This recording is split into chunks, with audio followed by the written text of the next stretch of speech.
Radio Sucesos 101.7 FM presenta su noticiero Sucesos con Milton Pérez y Verónica Larrea. Un periodismo libre para una democracia plena.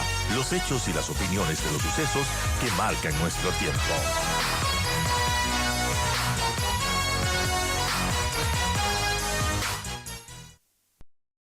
Bien, vamos a hablar de tributos y recordemos lo que ha sido este año porque el gobierno de Daniel Noboa prevé cerrar este año con una recaudación bruta de impuestos de unos 20.000 millones. Se trata de una cifra récord para el Ecuador, según lo ha dicho el SRI. Y aunque hasta noviembre todo parece indicar que esta meta es realista porque el Servicio de Rentas Internas informaba que ya había recaudado hasta noviembre 18.537 millones, hay dudas sobre cuál será el escenario para el 2025. La pregunta de cajón es si el Ecuador podrá sostener ese nivel de recaudación tributaria para cubrir un presupuesto estatal que cada año crece en gastos. Problemas como la crisis eléctrica que vivimos en los últimos días, la ola de inseguridad, son algunas presiones que afrontará el Estado y que va a requerir algunos gastos que tendrá que hacer en 2025.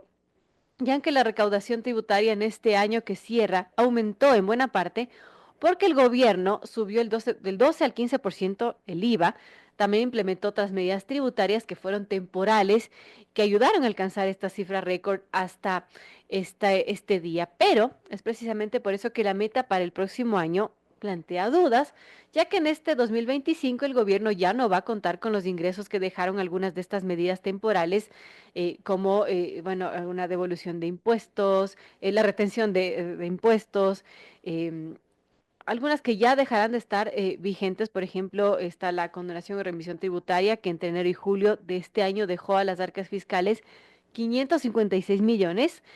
También el impuesto temporal a los bancos privados y cooperativas que tuvieron utilidades que dejó 183 millones de ingresos al Estado. Recordemos que este tributo fue creado por la ley para enfrentar el conflicto armado interno.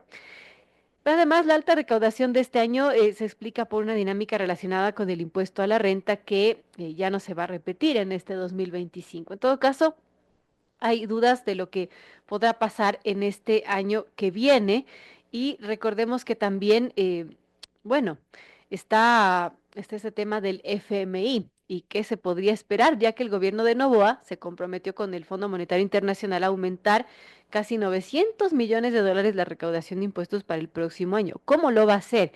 Se habla de, o se especula, de medidas como la restitución del pago anticipado de impuestos a la renta y la reducción de las exoneraciones y deducciones del gasto tributario.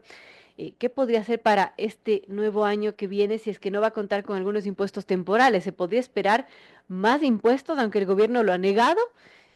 No sé si eso es esperable. Estamos justamente con la especialista en Derecho Tributario, con Yael Fierro, a quien le damos la más cálida bienvenida. Y bueno, ¿qué podíamos esperar ya él de lo que se viene para este próximo año? El gobierno había mencionado y el ministro de Finanzas en esta radio mencionaba que se estaría trabajando en una reforma que dure de 20 años, pero la pregunta es cómo, qué tendría que darse, porque claro, el próximo año no va a recibir el Estado los ingresos que contaba con este año debido a estos impuestos temporales. Y también tiene que cumplir con las metas con el Fondo Monetario Internacional. ¿Qué podemos esperar entonces en este 2025? Bienvenida, Yael. Gracias por acompañarnos y bueno, cuéntanos qué se podría esperar. Verónica, buenos días con todas las personas que nos escuchan. Creo que es un momento muy importante para que podamos hacer estas reflexiones y estas valoraciones, sobre todo ahora que estamos en el último día del mes de diciembre, el último día de nuestro ejercicio fiscal 2024, y creo que las preguntas son bastante interesantes, así que voy a tratar de abordarlas lo mejor posible. Primero vamos a recordar un poco qué es lo que ha sucedido en el año 2024, como bien y muy acertadamente Verónica lo ha mencionado, pues la Administración Tributaria ha establecido que va a querer cerrar una recaudación con 20.000 millones de dólares. ¿Esto por qué? Es una meta bastante ambiciosa, pero que se ve que es sumamente posible porque hasta noviembre de 2024 ha logrado una recaudación de 18.536. Eso quiere decir que estamos muy cerca de la meta. Tenemos que analizar cuáles han sido los motivos por los que se ha llegado a esta recaudación. Desde nuestro punto de vista, pues existen cuatro factores muy importantes que han permitido esta recaudación tan imponente en el año 2024. En primer lugar, tenemos el aumento del IVA. Recordemos que en la Ley Orgánica para enfrentar el conflicto armado se establece un aumento del IVA del 12% al 13%. Sin embargo, le autoriza al presidente de la República a incrementar la tarifa hasta un 15%. Es por ello que hoy por hoy la tarifa del impuesto al valor agregado es del 15%. Entonces, si partimos de lo que ha sucedido en el 2024, primer factor, el IVA, una tarifa aumentada del 15%, vamos a tener lo mismo para el año 2025. Así que desde ese punto, pues tenemos un primer factor que podrá acercarnos a esta cifra de recaudación que el gobierno espera también para 2025. Segundo factor, como bien se menciona, pues en la Ley de Eficiencia Económica y Generación de Empleo se establece la posibilidad de una condonación, de una revisión tributaria. En este caso, pues lo que estableció esta ley es que los contribuyentes que tenían obligaciones pendientes de pago por impuesto a la renta, por IVA, por liquidaciones que habría hecho la administración tributaria y que no habrían sido cubiertas hasta el momento, podrían pagarlas únicamente el capital, con lo cual significa que hay un beneficio de los intereses y de las multas. Este generalmente es un beneficio tributario que se le aplica con finalidades recaudatorias y efectivamente pues funcionó porque en el año 2024 se logró la recaudación de 556 millones. Ahora, este segundo factor, recordemos, primero IVA, segundo condonación, no va a estar presente en el año 2025. Así que habrá un valor de 556 millones que deberá la administración tributaria y el gobierno de turno pues verificar el origen y lograr esta recaudación.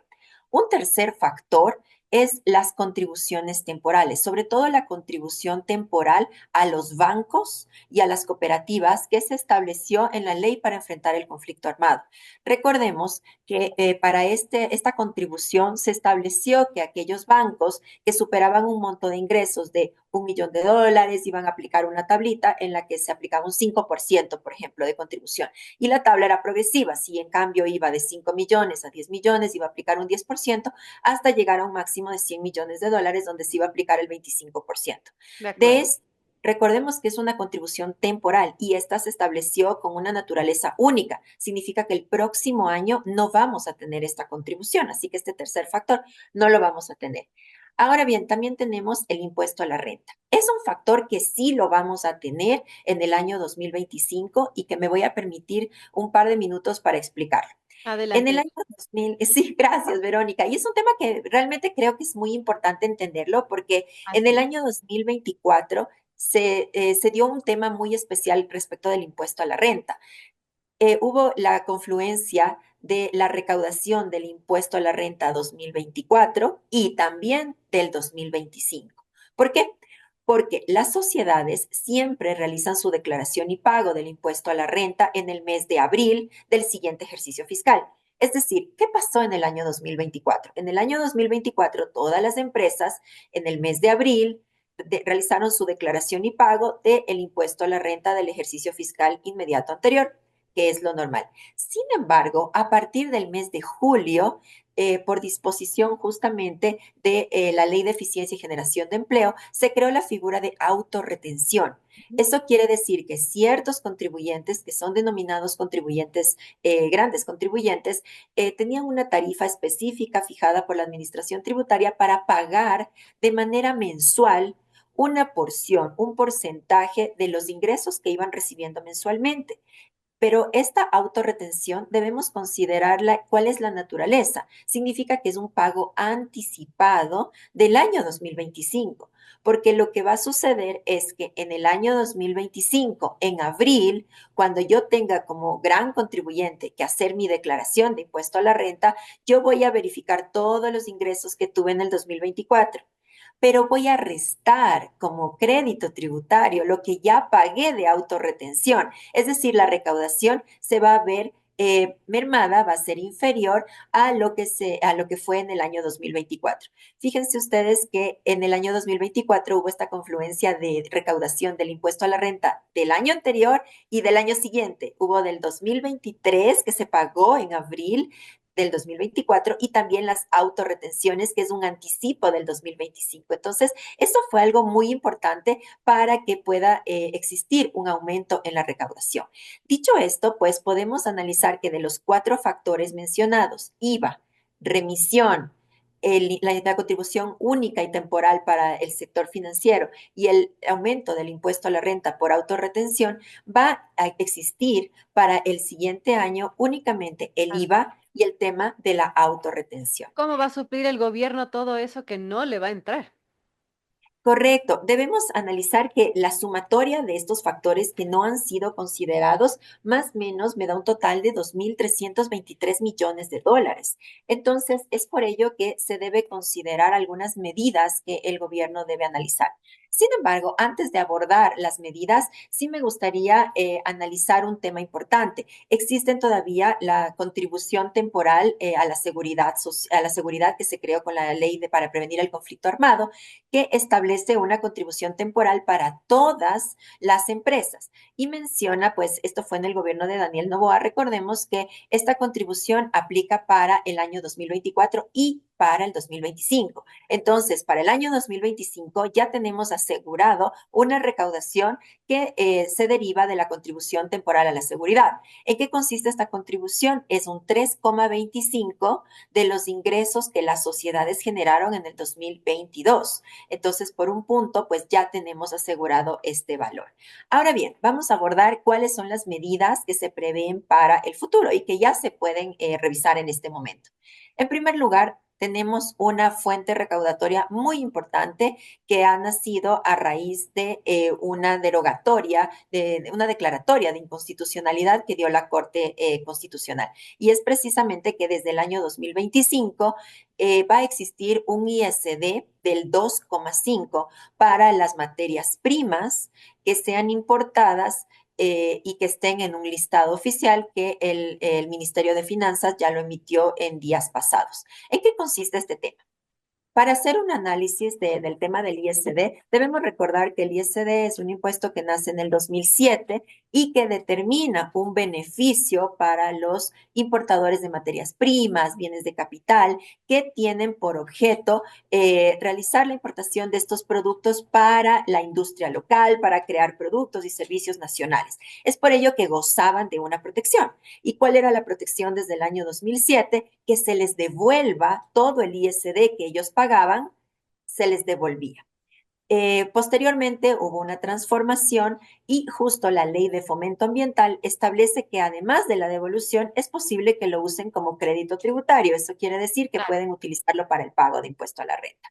Sin embargo, cuando la Corte Constitucional analiza la ley de fomento ambiental y acertadamente evidencia que esta ley abarcaba varias materias y no solo una y declara la inconstitucionalidad, de por sí elimina este beneficio. Entonces, ¿qué hubiera significado esto? Que desde el año 2025 toda la importación de materias primas, farmacéuticos, bienes de capital, etcétera, iba a venir grabado con un 5% de ISD. Sin embargo, el gobierno ha establecido que se reunió con 17 sectores y estableció un listado oficial, de lo cual pues se va a grabar con el 2,5 desde abril hasta diciembre de 2025. ¿Esto qué significa? Si antes tenían un beneficio de devolución o de crédito, ahora va a haber un gravamen. Así que tenemos una vía de recaudación por ese sentido, ¿sí?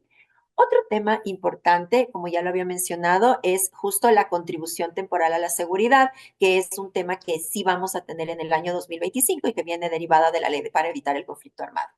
El tema del IVA se va a mantener para el 2025 y finalmente lo que yo considero es que lo que se va a mantener es la revisión, el control fiscal. Sobre este punto, Verónica y amigos que nos escuchan, me parece muy importante hacer hincapié en la necesidad, en la afectación positiva que tienen las políticas de control fiscal. ¿En qué sentido? El control fiscal implica la revisión que hace la administración tributaria de los actos de los propios contribuyentes. Es decir, la administración tributaria, dígase un SRI, una aduana, un municipio, revisa las las declaraciones que hacen las empresas y las personas naturales con la finalidad de verificar si existen errores en la declaración que impliquen un mayor impuesto a pagar a favor de la administración tributaria. Naturalmente, en el momento en el que la administración tributaria hace esta revisión, existe un capital que se determina, además de intereses por el tiempo que ha pasado y un recargo del 20%. Entonces es una fuente de recaudación muy importante en el sentido en el que revisar los errores o las inconsistencias que pueden tener las declaraciones de los contribuyentes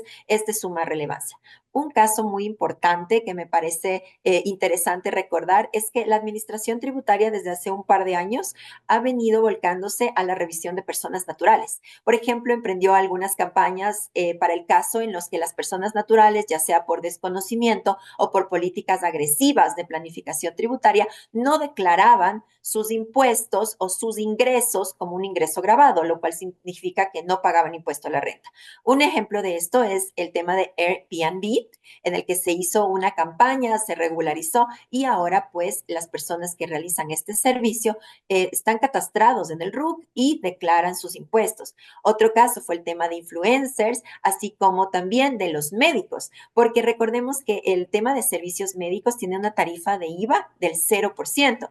Sin embargo, nuestra norma es específica al mencionar que aquellas cirugías, tratamientos cosméticos tienen que estar grabados con una tarifa del 12%. Así que a través de esta revisión se logró una recaudación muy importante. Y lo propio sucedió con aquellas personas naturales que prestando servicios en el país solicitaban que el pago de sus honorarios, rendimientos, se los cancele directamente en otros países, de tal manera que había una política de evasión fiscal.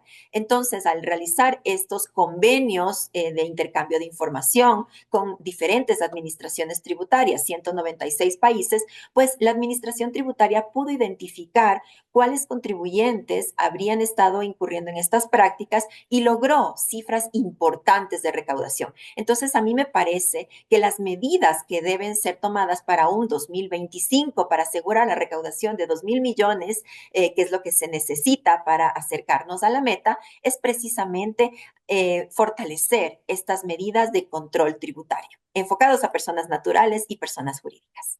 Bueno, importante, nos falta tiempo en realidad para conversar lo que podría ser o debería ser una reforma tributaria que dure 20 años.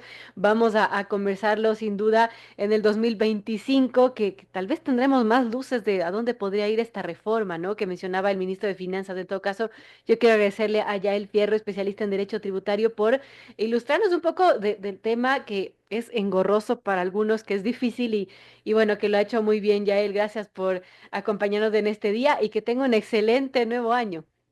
Gracias, Verónica. Amigos, un gusto y muchas bendiciones en este nuevo año. Gracias.